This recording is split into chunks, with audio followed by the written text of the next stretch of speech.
Masuk konten dulu. Betul dah, you juga ada.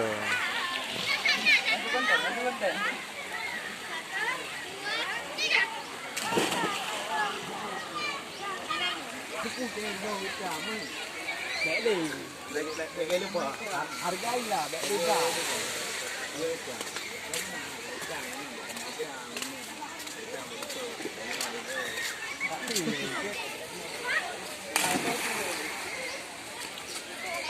Jaga tu.